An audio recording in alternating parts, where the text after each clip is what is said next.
Well, good morning, everybody. Appreciate you being here. Coming off a Saturday, obviously, like I said after the game, was proud of the guys to be able to leave first conference game on the road, come out with a victory.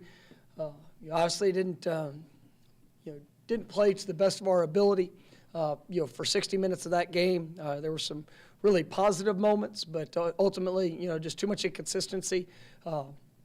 Didn't start the way we wanted to start defensively, gave up a couple big plays, had a couple communication issues, things that we worked, things that have been right in practice, and then ultimately, in the moment, we did not execute. So, we've got to continue to improve there. I think the response was good, even though we started off down, to get back to 31 to 10 was a positive.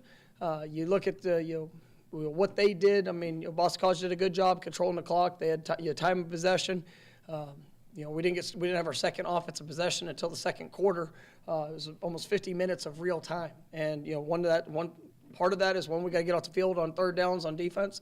But then offensively, you got to make sure that you make the most of all opportunities. And offense scored. I think it was on 5 of their first 6 possessions. The 2-minute drive at the end of the first half was the only one that they did not score on.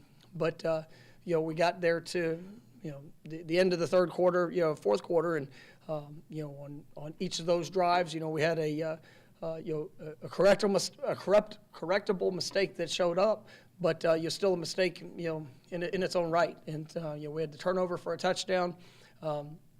That really hurt us. We had a couple penalties, on potential big plays that hurt us.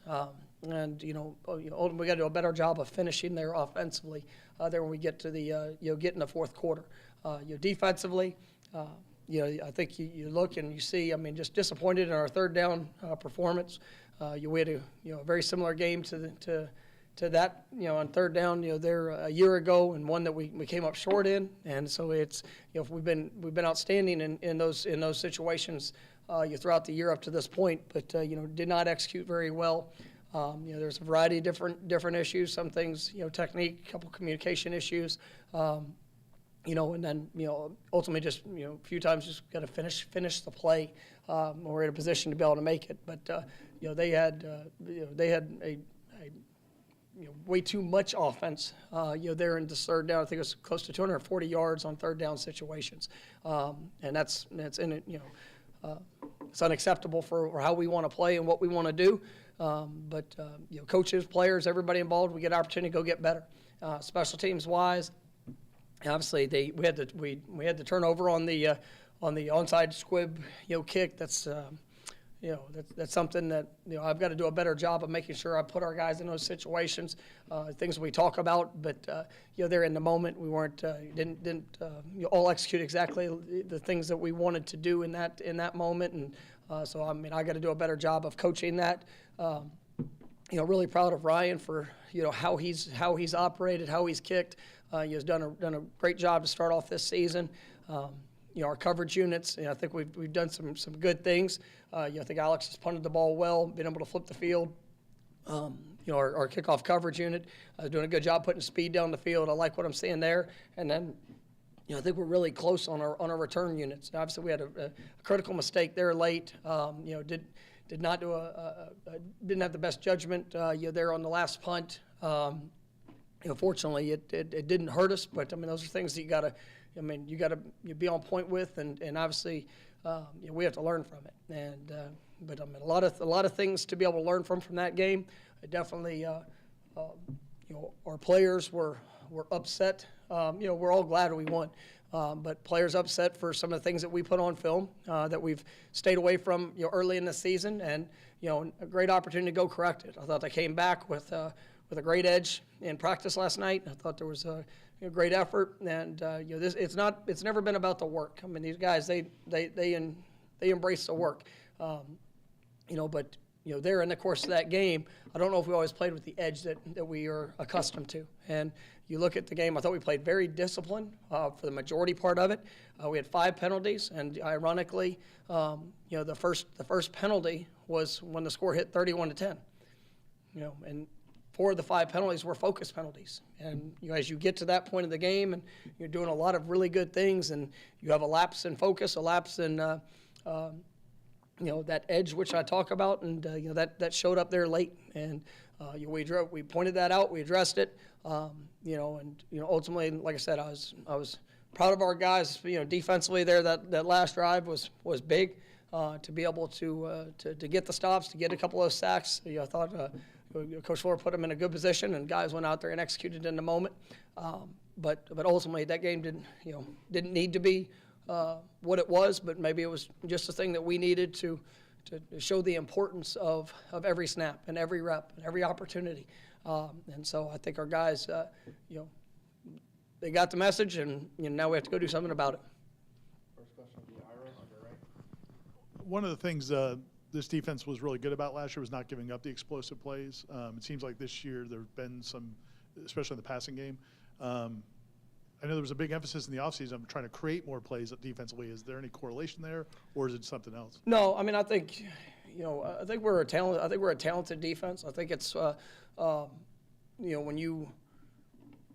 when you can run, I think teams done a good job of trying to create some of the misdirection things in the passing game where we've got to there's nothing that we haven't worked, and it's just in the moment making sure that we're able to go out there and communicate with that sense of urgency and the confidence, and to be able to apply that.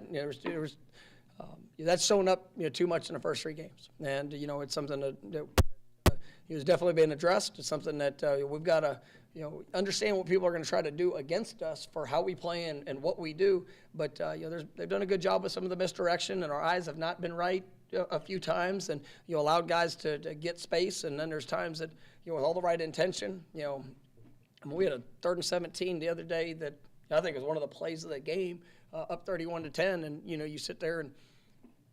A rep, we'd look, 10 guys checked immediately to the coverage and the defensive play and structure we wanted to run, and 10 guys got it, 1 guy didn't. It just happened to be where the ball was thrown, and that's where it's like you talk about it afterwards. Like, why did that happen? I mean, there's all different types of to things. Like, nobody wants to make a mistake in that moment. Nobody wants to not be on the same, to be on the same page. But, that's where, whether it's during a walkthrough, whether it's during, the practice rep, whether it's your rep or not, we all got to be on the same page, in those adjustments. And, I'll tell you something we look at as coaches, we look at as players, and we all take ownership in it. And so it's all part of, all right, how can we be better at executing the things that we're being asked to do? And then, you got to go out there and do it.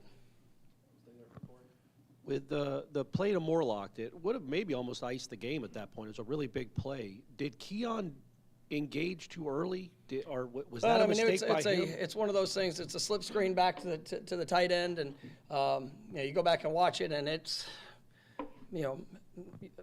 Kyle thought he was behind the line of scrimmage. He was slightly in front of it. There was a potential versus man to be able to take the guy and run him off. I mean, there's all different factors that can go into that. But that's one of those plays that's just where we got to be that much better. And we don't always control. I mean, I've seen that called a lot of different ways. Over the years, there was something that was that close, but it was the call that was made, and now we have to make sure that we improve from that. On LT's fumble, there was we had a miscommunication on that, and that's a play that's there, has a chance for a big gain.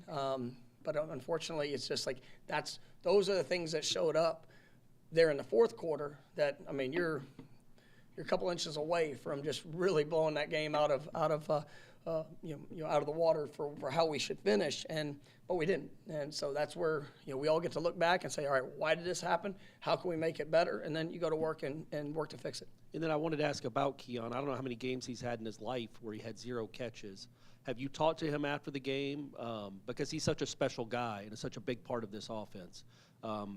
What was his mindset? What was your mindset with him? Because obviously you've got some huge games coming up the rest of the way. I mean, that's part of football. Sometimes it's not like we don't ever go into games and say, oh, we're not going to get this great player the ball. And when you look at it, it's there's a little bit of give and take. We snapped the ball 58 times. So, and he was targeted, I think it was 3-4 times, got the, throughout the contest, and unfortunately didn't result in any catches. But, that's kind of part of it. You looked at the week prior, Jaheim Bell didn't have a catch. We scored 66 points. Johnny Wilson didn't have a catch. But other guys, took advantage of opportunities. We want to get our playmakers the ball. And there were a few opportunities that we had, and whether it's different things that we could do to make sure we're finishing those plays, whether it's all and obviously I got to do a good job of making sure that to say force, but you want to make sure that those guys get active in the game, and it's just one of those things that occurred, and there's a lot of plays where he is a primary option, but if they give you something that's a little bit cleaner or more open, that's, like I said, we scored on 5 of our first 6 drives. So it wasn't like, oh, well, this was not working because we didn't get him the ball early. But, ultimately, yes, we want to get, all of our playmakers, opportunities to be able to do that. And, for what Johnny, I guess, lacked in production a week ago, he made up for it for the 100-yard receiving game this game. So Jaheim Bell with a couple really big games. So it's just, it's all, there's always going to be an ebb and flow in that. And, I thought Keon, his attitude, his approach, he's a real one. He is an absolute, real ball player that wants to, he wants to make an impact. He wants to have a big game. He wants to help this team win, and that's what makes him special. And so, definitely excited to see, his continued growth, our continued growth, and it's the same thing with every player that we have. We'll come over here for Brendan on your left. How did Jordan feel physically leaving the game? Is the expectation for him to be? Yeah, I was proud of him to, coming back. He got hit there on the last 2-minute drive. Laying on the ground awkwardly. Was uncomfortable. Probably physically going into the second half. But he came out first 2 drives. You had touchdown drives, made some really good throws. He had some runs there they're late that were really good. He was sore after the game, but. I don't, not worried about, what his health will be here moving forward. From an offensive run game standpoint, do you feel like the offense has struggled with bread and butter plays that maybe they had success with a year ago? And just in general, the O-line, you've had to use multiple people with some injuries up there. How's that group gelling through 3? I don't think necessarily, struggle with bread and butter. It's ultimately trying to create space, trying to get run seams. I think we've done a good job of that early in the season, for a lot of situations. But ultimately, there's as teams try to adapt and adjust to what we're doing. I don't look at our offensive performance and saying, well, this was really bad. I think we've done well collectively. And you look in the first half of the LSU game, we didn't run the ball very well, but we were able to throw the ball, and and then in the second half, really, I think, finished the game because of our run game with some of the, I guess, bread and butter calls that we run. Second game, we ran for 300 yards. Really did a nice job within that. And then in the last game, it was a mixed bag. I thought, there was some. I thought we had some explosive run opportunities. I was really pleased with Rodney Hill. I thought came in and did a nice job. Had a good a couple really good explosive runs. I thought Trey had he was really close on a few. And ultimately he's continuing to push and I know that. For what he did the week prior, there was a couple of those runs that, were one block, and it works with everybody. It's not, there was a couple times that we mis-ID'd maybe with receivers on how we were trying to get to the force that would have opened up just a little bit more of a seam. But, I think it's that's the fun of the run game. And, that's, as you're trying to work and create the best looks and advantages for your guys. It's just that's that constant repetition. But no, I'm not really worried about where we are in that right now, and I don't think it's been something that's been terrible. But there are obviously areas for improvement. We'll go the second row on the left for Essen. Looking forward to Clemson a little bit, you get you've faced Will Shipley a few times. I don't think Klubnik started against you guys, but what do you see from them? How do you guys defend them this week? No, I mean, it's a talented team. I mean, this is, you look at their offense, you got a new offensive coordinator, really sharp, knows how to put his guys in position to make plays. The versatility of Shipley is what makes him special. I mean, he is, he can catch the ball, he can run the ball, he's tough, he's physical. We've seen him, firsthand for the last couple of years. Really been an X factor in our game. So we know that we're going to have to gear up, and we got to control him. The other back, Phil, he is really talented as well. Big, strong, tough nose running back. But if they get in the open field, they've got the speed to take it. Take it the distance. They're experienced offensive line. Cade is a really talented quarterback. I mean, he can locate the ball. He can make every throw. He's probably more athletic than people give him credit for.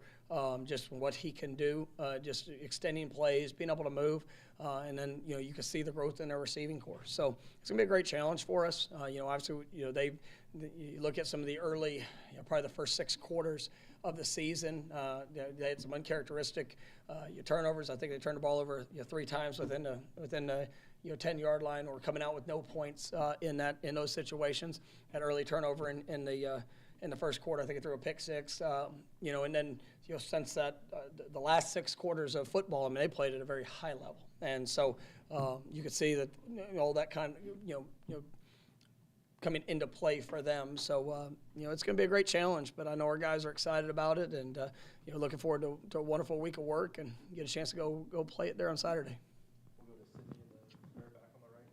Coach, you talk about how your guys are looking forward to Clemson. I guess what kind of extra intensity are you hoping to see out of them? This is a big rivalry, and I know how much of a big deal it would mean for this program to finally get a win over Clemson. Yeah, I mean, I just want to go see us play our best game, and it is a standard expectation, but if you don't, I mean, everybody knows it's a big game. You got a team that's, the last however many years, has, pretty much led the ACC in how they've played and what they've done.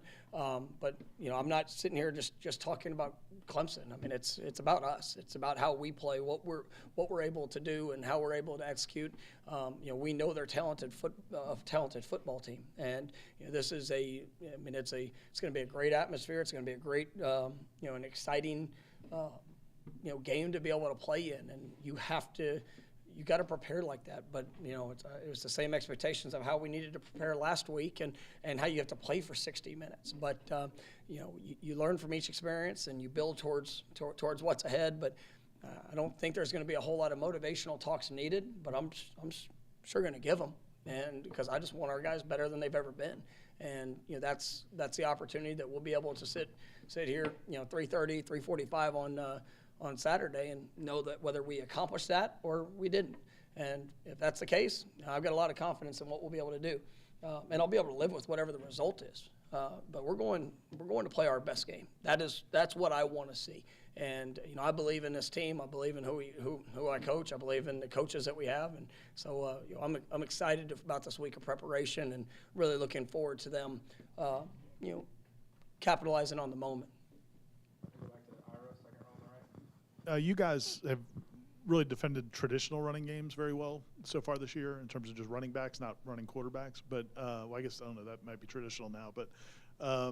But looking at what Clemson does, is it more than just the fact that those are 2 really talented backs? Like, what do they do?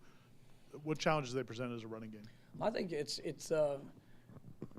and I think there are some similarities. I think with what you do in the passing game, and the creativity of utilizing your playmakers and trying to create space in the passing game, whether it's with route concepts, with the spacing, with the angles of what you're trying to do in the run game, it all has to tie together. And I mean, there's some offenses you watch, and people like to call plays, and it looks good, but it's not. There's not a whole lot of coordination in it. I think they do a good job of coordinating their attack. And so whether it's, you get a certain look, and I mean, you might see, these handful of runs out of it, but then, if you tie somebody, down to try to cheat a hat, then they're gonna create an advantage in the passing game and be able to take advantage of that as well. So, I think they do a good job of playing numbers, but they also do a good job of creating creating good leverage and to be able to attack in the run game when you have tough, physical, hard-nosed backs that can run. I mean, it makes it a challenge. And so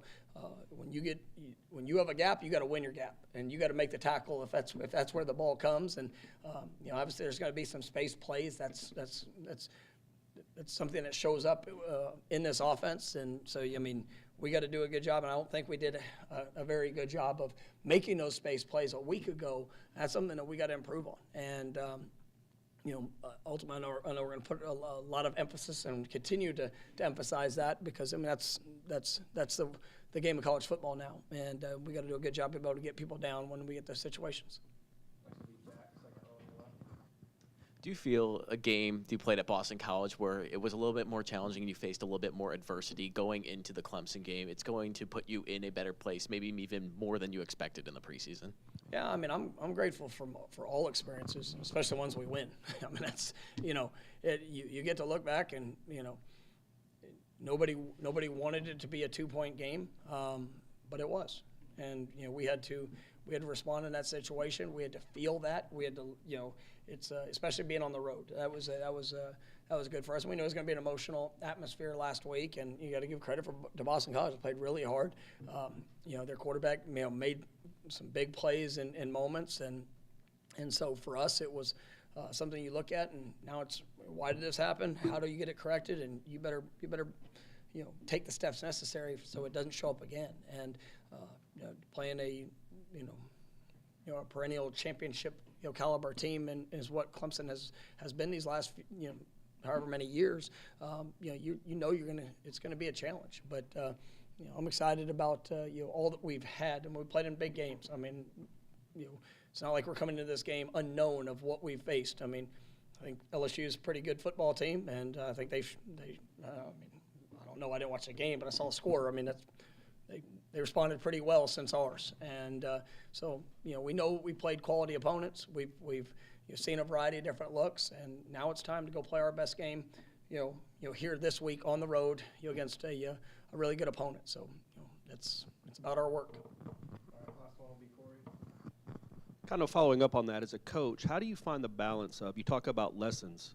There's obviously lessons that you learned in the negative sense up in Boston, but also you went on a 28-0 run when you started slowly, and you went on a 38-3 run against a team that on Saturday at least looked like the best team in the country, what they did to Mississippi State.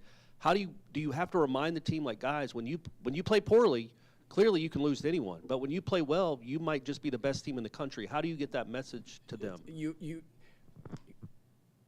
can't be afraid of the confrontation. And there's so many coaches out there that it's when things are going good, you check it off and you move forward. I mean, it's all. I mean, it is. You celebrate the positive, but you have to correct the things, or whether it's a lapse, whether it's technique, whether it's a fundamental. There's never a play that it's okay not to coach, and it is. I think that's how you build confidence. That's how you build trust. If it's not right, as a head coach, I got to stand up and tell that it is on me. Like everything that we see within our program, whether it's a miscommunication, whether it's a bust, whether it's a really positive response to a situation, you got to take ownership of why did that happen, right? How do we build upon that, whether it's good or bad? But you've got to be able to have that real talk, and you got to be honest. And I mean, that's one of my favorite things from yesterday is I sit in there and we're in the meetings, and you turn on a play where there's a defensive call we practiced 190 plus times since we started in the fall camp, and we busted it 3 times in the game, and that's probably as much as we've done it. Like, for that to show up with 3 MAs, why does that happen? What occurred? And our players, I heard ownership yesterday. And when you're an 18 to 22-year-old and you're willing to stand up in front of your peers and say, look, I made the mistake there, right, for whatever the reason that it was, right, I understand that, I accept it, I'm fixing it, it will not happen again, right? That's a step in the right direction. You can find a million different excuses or reason why it did, or this motion was this, or that happened. But ultimately, right, with the ownership of the action, right, and then the humility, in the correction or the improvement, that's That's something that we have to have. And, that's what I love about this game, because it mimics life so much. It is just, nobody wants to come up short. Nobody wants to have an embarrassing moment. Nobody wants to not look or perform to the level that you're capable of.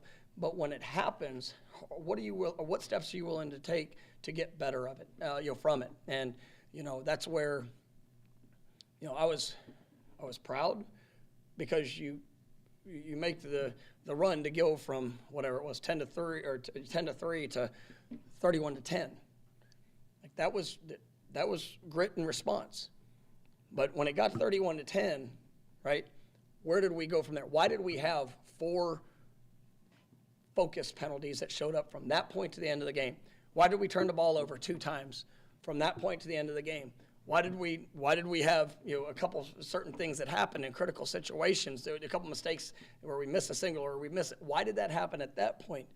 All right, because just like in human nature, I mean, you get to a point you're like, all right, you start off a game and you're down. Nobody's pitchers. We didn't sit there in a hotel thinking, hey, just wait till they go down and score on that first drive, and we bust 2 opportunities in communication, and nobody thinks about that.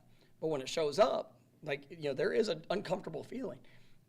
The response to it, to get back to 31-10, there was still a quarter and a half left to go in the game, and that's the edge I'm talking about. That's the, I told the team after the game, that's where the killer instinct has to set up, and this is done. I'm going to finish better than what it was.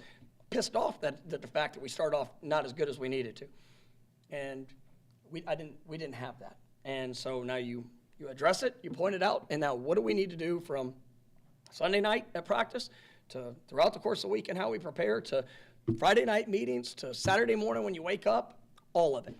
And then you go get better.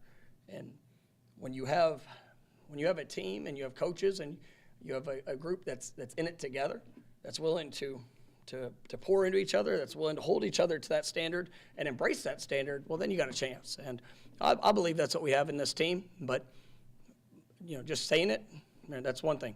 Going out there and doing it, well, we'll get to see Saturday. Thanks, guys.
You guys good?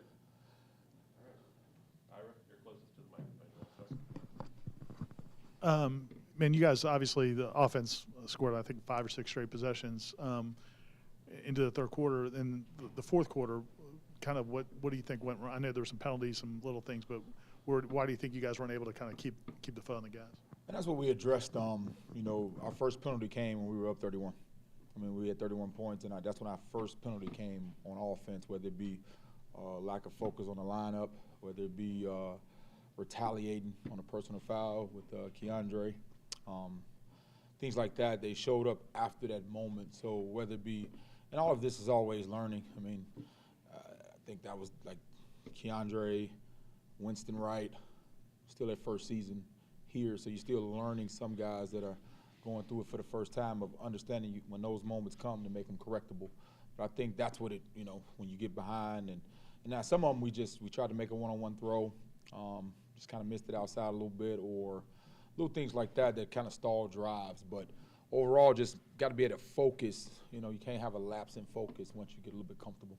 So it's a learning deal, and I can't wait to stress it a little bit today. And run game average, I think, 3.7 yards per carry.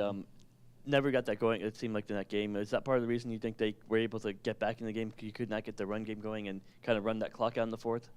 Yeah, I don't know if how conservative we got as far as that aspect of it, because I think the first play of the drive we actually threw the football.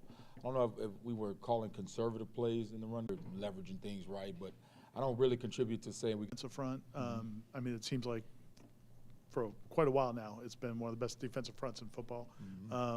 How's this group look compared to maybe some of the other ones you guys have gone? Well, against? they got two returning D tackles who were forcers last year. They got the freshman Peter Kidd. He's a good player. I mean, Clemson, they're going to be good on defense. You know, they got a history of being good at D line and executing at a high level and giving you multiple looks, multiple fronts. So, you know, you're always up for a challenge when you're going to play Clemson defense. I mean, that's been pretty consistent here actually since I've been at Florida State.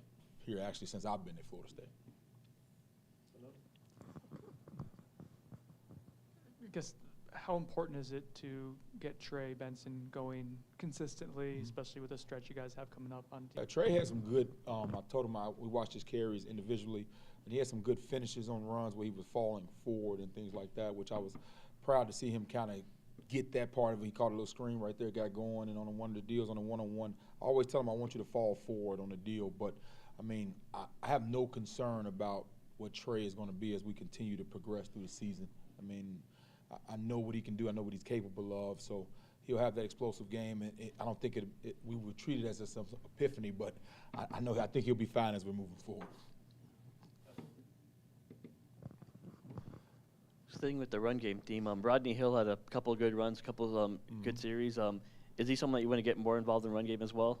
Yeah, Rodney Hill's an explosive player, you know, and he showed that he can earn the right to go out there and operate in non-specialized situations where it can't just be every time he's in there we're going to do this one thing with him or things like that. So as he's progressed and he's got that, you know, developing from a young freshman to now those eyes are getting tighter where he's not as wide anymore and he's getting more confident.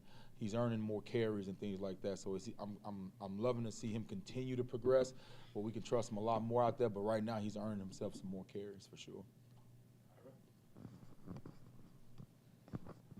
Because you guys have so many different skill players, I'm sure it's a challenge to kind of spread the ball around. You know, I think from a fan or media perspective, you see Keon not get that many opportunities in a game like that or come away with no catches.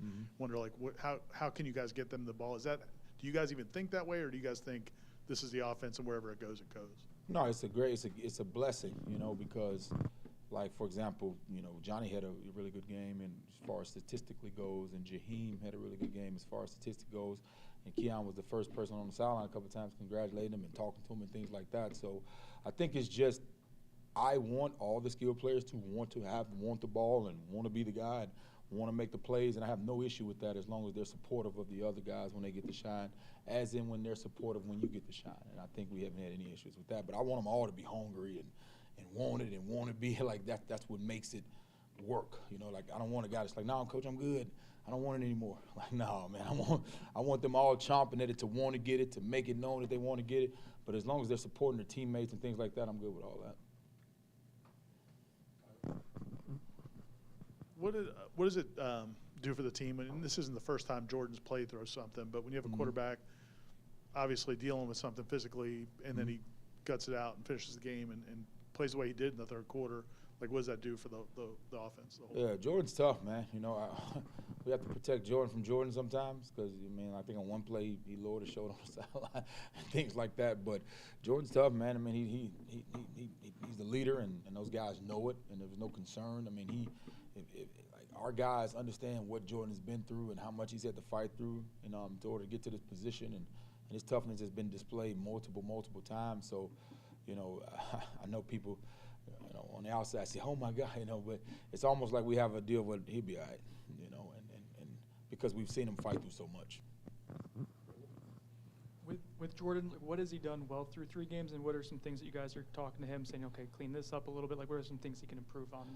Yeah, I mean, it's always different game by game because we give them different things to look at.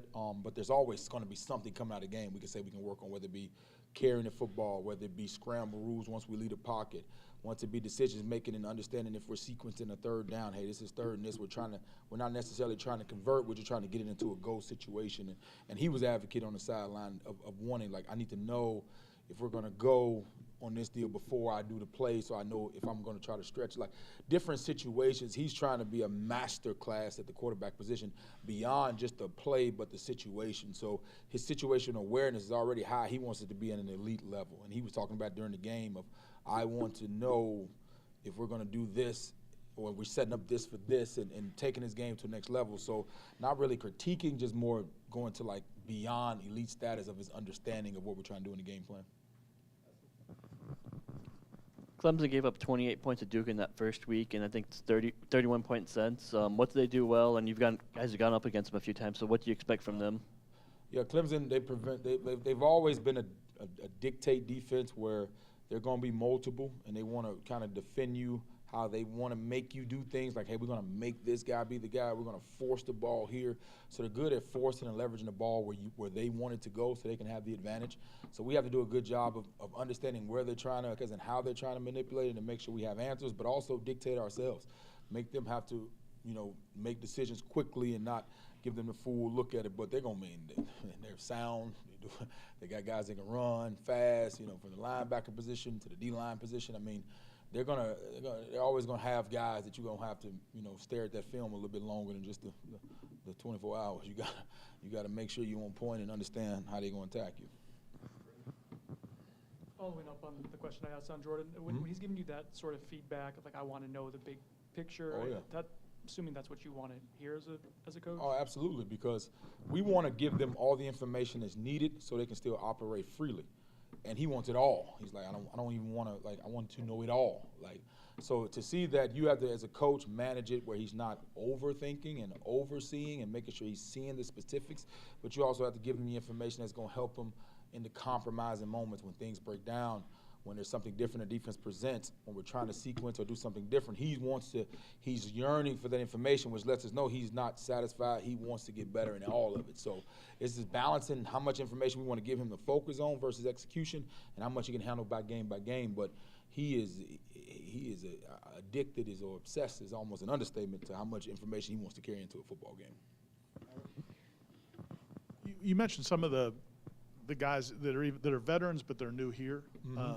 Is learning how to kind of put teams away when the games of this magnitude, is that a new experience for some of these guys? Because, I mean, Florida State's playing at a different level than maybe some of their previous schools were playing at in terms of what's on the line. Does that make sense? Well, yeah. When I was talking to the line, and I talked about, last time we went to Boston College, it was Rob Scott, Mo Williams, and Dylan Gibbons, and now you had Darius Washington, Casey Roddick, Jeremiah Byers, Bless Harris. Like, those guys went up there 2 years ago when you won by one. So they're still learning together on the how. Like you wish you could come into game 3 and have a completion of knowledge, but the games are the best teachers for players. They learn the hardest lessons in those deals. So yes, you want to learn those lessons with wins, but you still got to learn a lesson. And sometimes those lessons you learn in those are even more valuable than you ever can do on a practice field. So the first time for us could have been the first time situation. I'm not in much of that detail, but more of, with me being with them, this is the first time I've had to coach that part of it. So now we get to see the response. It kind of got lost with how the game ended, but that play that Jaheim made in the third quarter, which I thought was a touchdown, by the way, it looked like a touchdown. How special is he, and what does he mean? What can he bring to this offense? Because it seems like there aren't many dudes like him around the country. Yeah, Jaheim is a problem. He's a matchup problem. He's smart. He's done multiple things, whether here at his last institution. He's athletic. He's quick. He has attributes that are like almost born to play the sport, and he's competitive. He has a toughness about him, because everybody's seeing the flash plays, but I mean he's split zone. I mean he's like, I think protection is improving because they're seeing things for multiple times. When you talk about environment, some of those guys, a lot of those guys we have played in those environments, but this is their first time playing with us in this situation. So there's always going to be somewhat they can go back to and say, I've done this before, but this person that's next to me wasn't next to me last time I did it. So there's always a new element created each time you have an experience. But what I will say is that our reaction times are doing a lot better as we're getting better and we're moving forward within the season. So I know all that stuff is going to show up. But also, we have multiple guys that have been in the program for a while that were up here 2 years ago when we went up there, and it was almost a similar situation. So they can draw back to those experiences, but also we have to coach that. Sometimes if a guy hadn't do it, we can't come after the fact and say, well, that was the reason or that was the excuse. So we have to find ways to create the moment, create the feeling, and have enough guys that have done it because nothing checks you better than peer-to-peer, where, you know, like I always tell it, like, they're used to me getting on them because that's just normal. Like Coach Atkins is supposed to get on me. But when you walk in a locker room and you sit in your locker and one of your teammates walk up to you, not in a outgoing manner where they're trying to embarrass you in front of your team, but if they sit down and say, hey, look, this is a problem, or I don't see you focused on this, let's get this fixed, that's a whole different feeling that creates in the locker room. So as long as we have a lot of that going on, I know whether they've experienced it or not, we can overcome it or prepare for it better. Appreciate it.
So Mike brought up that the 31 when you're up 31-10 and it's 3rd and 17, that bust in particular kind of flipped the game.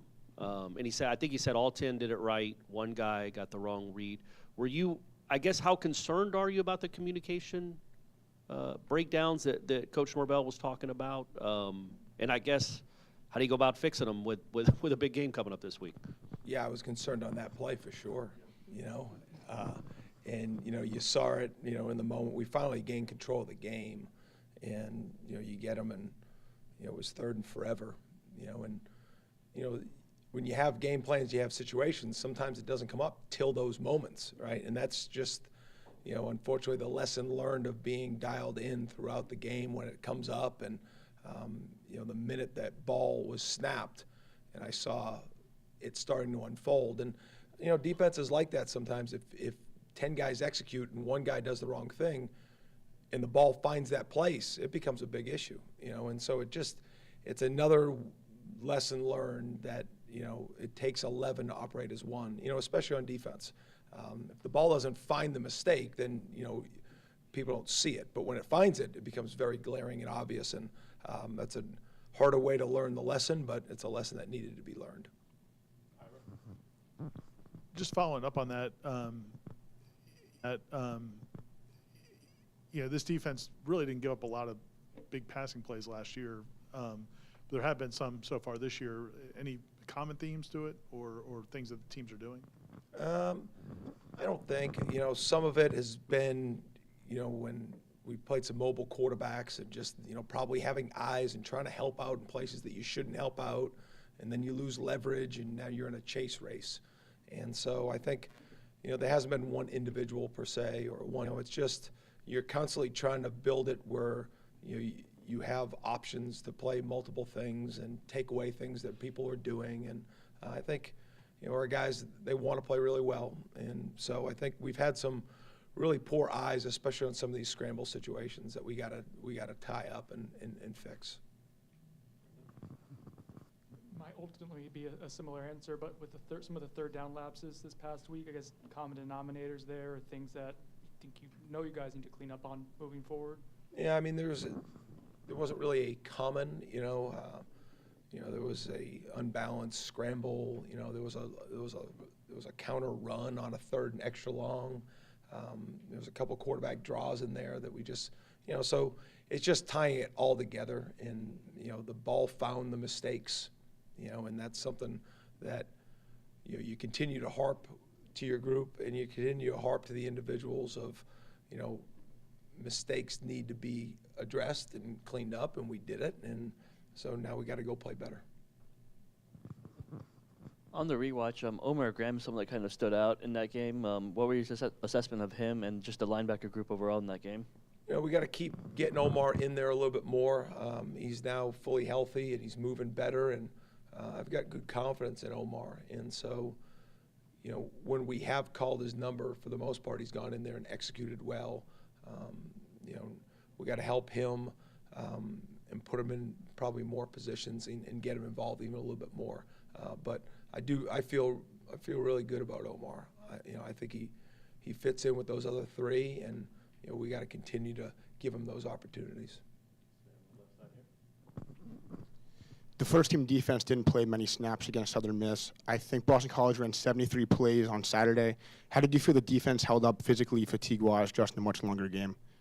I mean, there were some. We had some guys played their most reps they've played this season. And it wasn't something they hadn't done before in their career. But I think all those moments of whether it was a mistake or whether it was playing more reps, it's all part of them taking all that information and putting it to this week, and so, we don't want to play a lot of plays, but sometimes that happens if you don't execute on third down. That's usually the message, regardless of how our offense performs or special teams. Our job is to go out there and get off the field, and a lot of times that happens on third down. And we were really good the first 2 weeks, not very good last week, and that created some opportunities for them. You guys seem to do a pretty good job in practice of mixing and matching the personnel groupings you want to run out there. But when a starter that you rely on is not able to play, obviously a new guy has to come in for him. But how does that affect everybody else around him in terms of just, Shaheem knows Akeem knows Shaheem, and, Jared knows, Braden, et cetera, things like that? Yeah, I mean, that's part of it. I mean, sometimes those things happen, Aslan, during camp and practice because guys go down. But we are pretty intentional about trying to create those opportunities in practice. But, game time is game time, and, that comfortability. But, there's always going to be 11 guys out there, and we got to put the right guys in, and they've got to be comfortable playing in their roles. And, usually if they're out there on Saturday, we've worked that grouping, or they've worked with each other throughout the week. But sometimes there are things that just pop up, and you've got to kind of turn left on some of the things and get guys in different spots. But we do a pretty good job throughout this season in the year of working guys in multiple roles so that when those things do happen, they're prepared. You guys have done really well stopping or slowing down traditional running games. What challenge does Clemson's running game present? Well, they got a really good running back. I think, he's done a really good job of just breaking tackles. He's aggressive. I think he's a really good pass catcher. I know he probably hasn't had the success that he's wanted yet, but, we've seen him at his best, and he's a really good player. And, they got another backup back that comes in and shares carries with him as well. And I don't think the quarterback probably gets enough credit of his athleticism. And, that showed up at times. Going back, obviously TCU last year used their quarterback in the run game, pretty extensively. I think if they want to use, the one that's at Clemson now, he probably has that ability to be involved with it more. This is kind of a two-parter. Actually, it is a two-parter. Firstly, Boston College's quarterback. You're going to face mobile quarterbacks. Like you said, the kid you're going to face this week can run.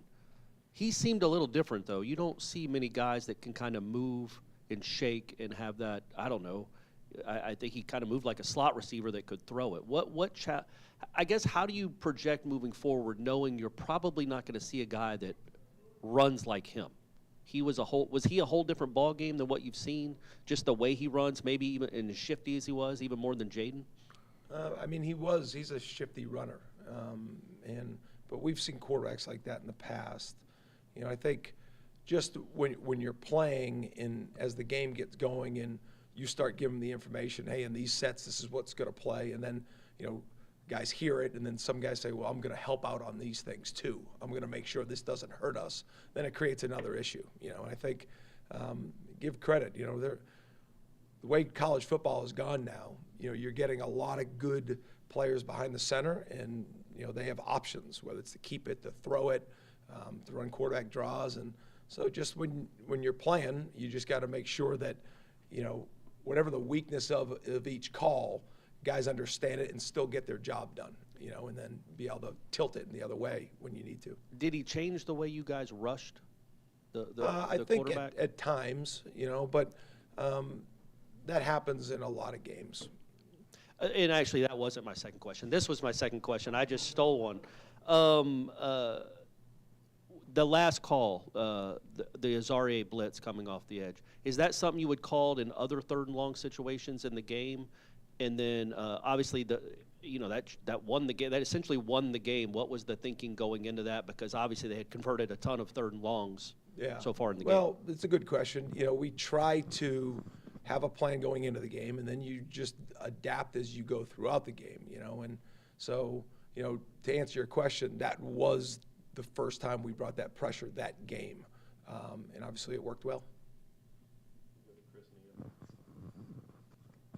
Earlier in the game, BC did a lot of hiding formations, rushing to the line, slowing tempo, playing with tempo. How do you combat that from a defensive standpoint? You know, that's something, you know, we had anticipated, so, you know, something we incorporated into the weeks of practice.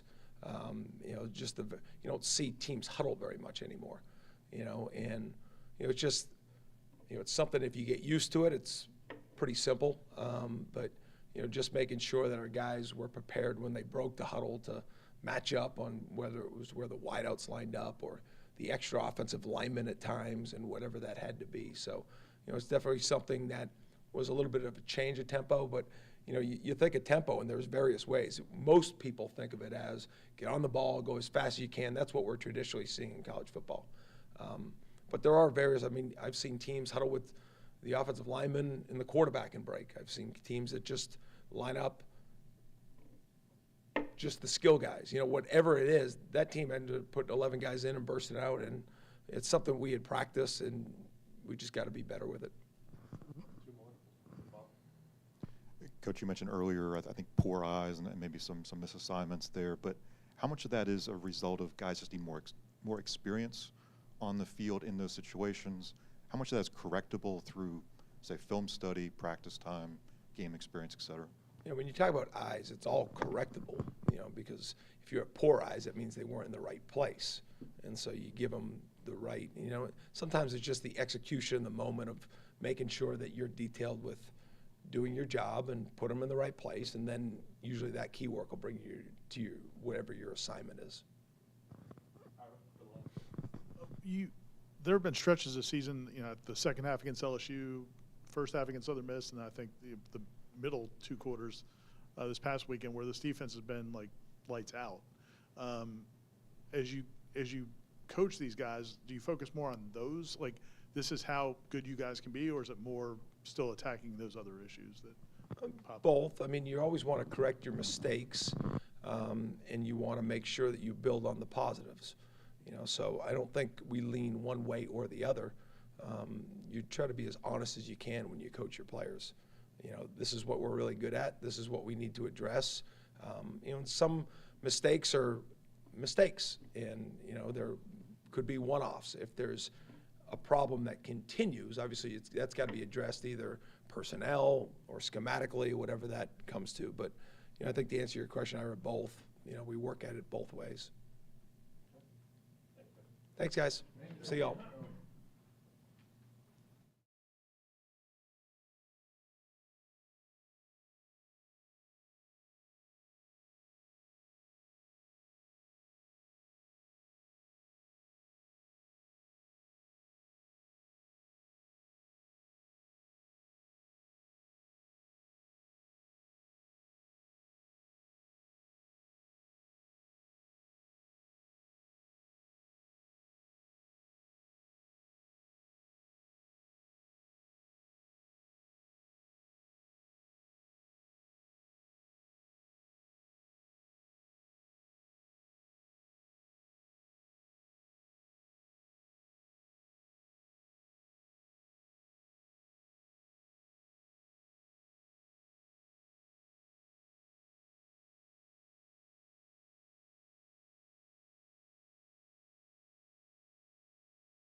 Coach Norvell touched on it.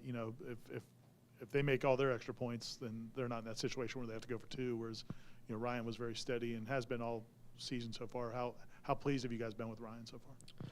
Ryan's off to a really good start. It started with how he competed in fall camp. I thought he did a really nice job, and it's carried over into the first 3 games. And I think you could tell he's got some confidence to him in the way he's playing, and he should. Real confidence is earned through what you put out there on the field, and he's been able to do a good job so far. So we look forward to that continuing. But I've been really pleased with how he started. The 2 miscues in special teams, the squib kick with Trey, and then Keon having the ball. I don't know if it hit him, but come close to hitting him. Just obviously it's something you guys practice the heck out of. How do you address it? What did you tell them in the moment, and how do you go about correcting it going forward? Well, the first one, the squib, just the whole scenario of how that kind of went down, obviously was 2-score game. I think it was 31-16 at the time. Third quarter still, we weren't really thinking to have our hands unit on the field yet, not thinking it was an onside kick scenario. We saw that they were going to attempt an onside kick, called the timeout, and got our unit out there. The handling of the squib, it's one of those things that obviously you would love for that opportunity to have that play back. But, from a coaching standpoint, we got to put our guys in that situation more often, where we have those live scenarios. Obviously, he did everything that he was obviously trying to field the ball. We got to be better in the moment, and we got to put them in more situations like that to help them when those situations present themselves. Yeah, Coach Norvell mentioned you guys are close to returning one in the return game, punt, kick. How close do you think you guys are right now to that? Well, I think there's pretty good execution, especially in our kickoff return unit. And usually those big plays, are a product of all 10 guys doing their job, with obviously the returner then doing his. And we're really close. I mean, we're really close to having a big play happen there. But it all has to come together for us at the right moment with the right kick. But we will have opportunities in both return units if we continue to play the way that we've been playing. Is Jared's individual production or his presence and what it does, is that the bigger value for you guys right now on defense? Well, I think, especially early in the season, Jared's not going to sneak up on anybody, I think teams are trying to find ways to whether it's with a running back or a tight end, to try to slow him down in terms of the pass rush. But his presence in and of itself creates opportunities across the board for the defense. And then, I think game 1, he probably felt like he was getting a little bit frustrated, because I think he had that expectation for himself in terms of what he wanted to go accomplish. Game 2 and 3, he just went out and tried to play hard. And I don't think Jared's real concerned right now in terms of statistical production. I know he wants those things to happen. Everybody does, but I think he just wants to focus on playing hard, playing to the best of his ability. Because the people who are doing the evaluation on him for the next level, they're going to see, his how hard he's playing, his want to, in terms of trying to do everything in his power to be successful, and all the numbers will take care of themselves. Well, 2 quick questions on the squib kick to Benson. What did he do wrong, if anything? I mean, balls bounce funny. That's why you kick them sideways and they take weird bounces. Did he do something wrong technically? Not really. I mean, the only thing that I would say is when we're in a position to get on top of the ball as opposed to try to pick it up, we'd probably prefer to smother the ball in that situation. But there's that's a judgment call in the moment by the player, because the ball needs to be rolling slow enough to feel like you can just get on top of it. But it is the tricky thing. Obviously footballs bounce all kinds of different ways, and it's hard to simulate that exact kick at that exact moment in practice, but it's something that we got to put them in that situation more often. And on the Keon, the last punt return, did it hit him? Was there a reason he didn't, if you talked to him afterwards about it, why he didn't rush up and go catch that ball or get away from it? we were in a punt safe setup defensively or on the punt return unit.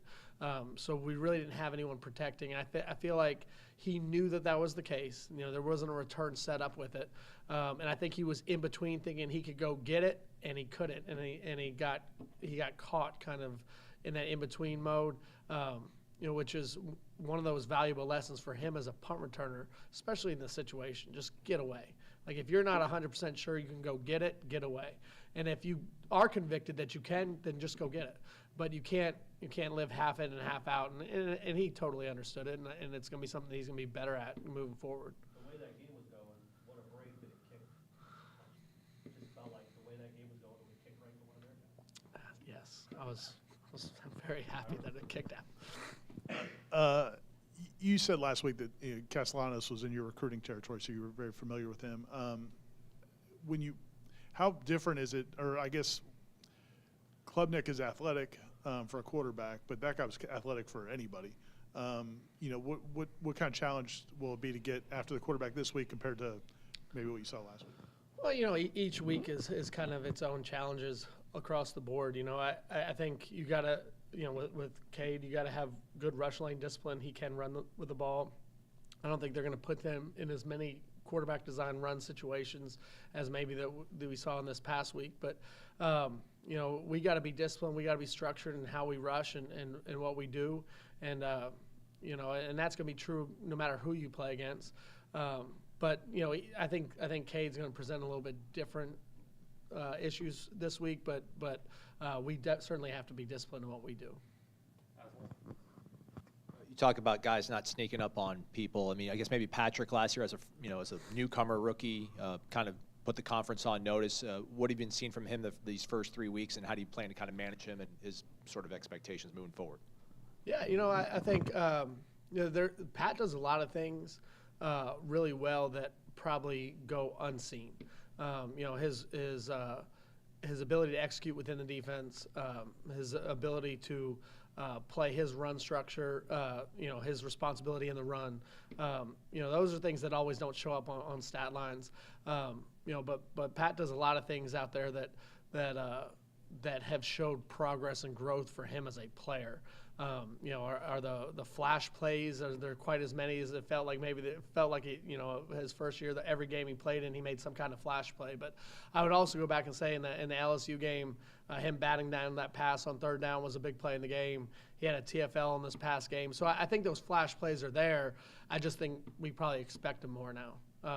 So Pat just got to keep doing what he's doing.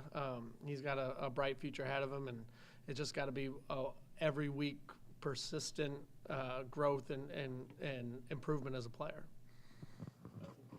I think Jared led the team in snaps last game. I think it was correct. Is that by design, or do you guys want to kind of sub him out a little bit more and get him more rest? A little bit of both. In terms of where we were depth-wise going into last game at defensive end, we knew that we're going to have to. Some of the guys were going to have to handle some more responsibility in terms of snaps. That was already the game plan, was to play him a little bit more than he had been playing. Anyway, his snap count got pretty high, and that wasn't totally the plan going in, but the way the game played out, it became a necessity. You get into that situation late in the game where the game was within 2 scores there in the last quarter. Your best players are going to be on the field, and and it's a situation where Jared wanted to be on the field, obviously. So we're going to do whatever we had to do to win the game. Okay. Thanks, Coach. Thank you. Appreciate it.